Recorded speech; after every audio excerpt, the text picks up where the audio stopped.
An intractable battle of wills has been playing out between former President Jacob Zuma and chairperson of the Commission of Inquiry into State Capture, Deputy Chief Justice Raymond Zondo, over the Commission's requirement that Zuma appear before it to answer some crucial questions. But this is not about the powerful personalities at the center. It's about a former president defying legal summons and the Constitutional Court's ruling that confirmed it.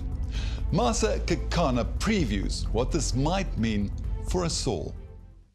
The interview now is the wrong time. Okay, let me ask you, will you be back? You will be back. Okay, thanks. That was the assurance of former President Jacob Zuma after testifying before the Commission of Inquiry into State Capture in July 2019. His appeal to Judge Zondo to allow him time to review evidence before continuing his testimony had been granted. I'm sure that adds the confidence we have on you as a chair. The former president will come back at another time that will be arranged. But that was then. After numerous attempts by the Zondo Commission to try and get former President Jacob Zuma to complete his testimony, he finally made an appearance in November last year, only to walk out of the proceedings, leading to a summons to appear. Now the highest court in the land has ruled that Zuma must face the Commission. He says, "And easy, I'm not coming, and I'm willing to go to jail." Well, it's a very important moment. It's a very serious moment, a grave moment even. Richard Calland, Associate Professor of Public Law at UCT, maintains that the former president is compelled to adhere to the law as ordered by Justice Jafta. Here you have the former president of South Africa threatening to defy an order of the Constitutional Court, who have said that he has flouted the law in the past. He is a pivotal witness for that process. So help me God. And they've said that he must respect the summons that have been issued. In a statement on the 1st of February, Jacob Zuma slated the Concord and warned that a politicized segment of the judiciary now heralds an imminent constitutional crisis. Political analyst Aubrey Machikri is not surprised by Zuma's about turn. If you look at what he has done and said over the past 15 years, there is enough to alert us to the possibility that he would defy the Zondo Commission. Now, here's the problem. He says the judiciary, not just the commission, is biased. At the commission in 2019, Zuma positioned himself as a target of conspiracy and threatened to tell all. You may be dealing here with a man who may be suffering from what I call the Samson complex. He is a man who will have no qualms about pulling down the pillars of the temple with us and our democracy underneath. The irony is that it was former President Jacob Zuma who originally set up the Commission into State Capture on the former Public Protector's recommendation.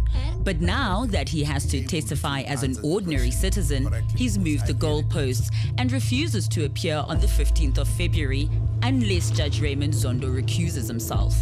We return to the hearing in circumstances where Mr. Zuma has left. In a case where there's a commission of inquiry, it is very difficult to have somebody removed for a conflict of interest. He has not provided any serious evidence that will show that there's a real likelihood or real fear that Judge Zondo would be biased. According to Professor in Constitutional Law at UCT, Pierre de Vos, this could be another strategic move by Zuma. Legally speaking, you would think you would want to go and give your version of events. You have nothing to lose unless, of course, you lie and you are later prosecuted and the lies come back to bite you. Politically is what might make it wise, because the president is trying to delegitimize the whole State Capture Commission. Is this another delay tactic? No, this is not a delaying tactic. If he goes to jail, that's the end. He will never go back to the commission. And that's what he wants, in my view. And the penalties seem rather paltry. For contempt of court, Zuma could be fined or jailed for up to 6 months, or both. He could also be prosecuted in terms of the Commission's Act with a maximum sentence of 6 months. The optics of Jacob Zuma being arrested, serving sentence, have political implications. Zuma says he has overwhelming support within his party, the ANC, and outside of it. A structure of the ANC, the MK-MVA, has threatened civil war should he be arrested. So within the ANC, there's no doubt that Mr. Zuma still enjoys some support, but it is, in my view, dwindling. The idea that Mr. Zuma can turn the ANC around and impose himself upon it, I think is entirely misconceived. What do you make of President Cyril Ramaphosa's silence? There is an extent to which he is seen as a foe to the former president, and also a foe to the Secretary General, Ace Magashule. And there is a possibility that the Zuma matter and the Magashule matter may intersect to the detriment of political stability inside and outside the ANC.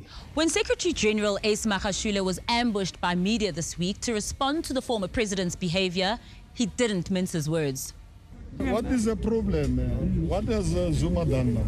There are calls now for him to be suspended. Will the ANC entertain that? No. Why should we suspend a person who believes in what he believes in? President Zuma has a right to do whatever he wants to do. Even though Magashule emphasized the NEC had yet to discuss the matter, did his words set a tone for everyone in the firing line for wrongdoing?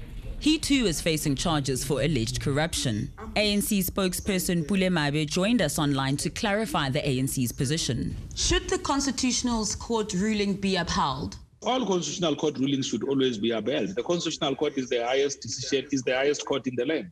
Your Secretary General says not what you're saying. He says Zuma must be left alone and he's done nothing wrong. So who are we to listen to? It is not about who are we to listen to. I think the ANC speaks and speaks in one voice. So something unfortunate happened. We were visiting Makotani's family to go and convey our condolences. So to be ambushed outside the gates of a grieving family was rather unfortunate. But this journalist insisted. The journalist insisted, you're correct, but they didn't make your SG say what he said. I'm answering your question in the manner I deem fit. Okay, William, my apologies. You may continue. Okay, you are disturbing my train of thought. That's what happened to the SG. When he was busy trying to answer journalists, then they come in. So do you think Zuma is right? So you think, so what must happen to Zuma? Must we all respect the Constitution? You ask a person 7 questions at once. We are human beings, we are not machines. Journalists just mocked us. So it's rather unfortunate, and we do take responsibility that perhaps the message that went out there was not a very pleasant one. But this is not a reflection of the ANC position or the views of the Secretary General. The SG of the ANC respect the Constitution. The ANC's stance is clear, that only once the NEC has met in mid-February will they state their official position on the Zuma issue. And we will still make an appeal to the former president of the ANC to work with all of us in making sure that the respect of the Constitution of this country as the supreme law of the land is upheld by all of us. Very serious issues have been raised involving billions of rand, potentially stolen from the public purse. Mr. Zuma has been asked to give his version of events. He's refusing. That's at the heart of what this is all about. Thank you for watching our stories here online, and please subscribe below to become part of our YouTube community and be notified when we upload our latest content.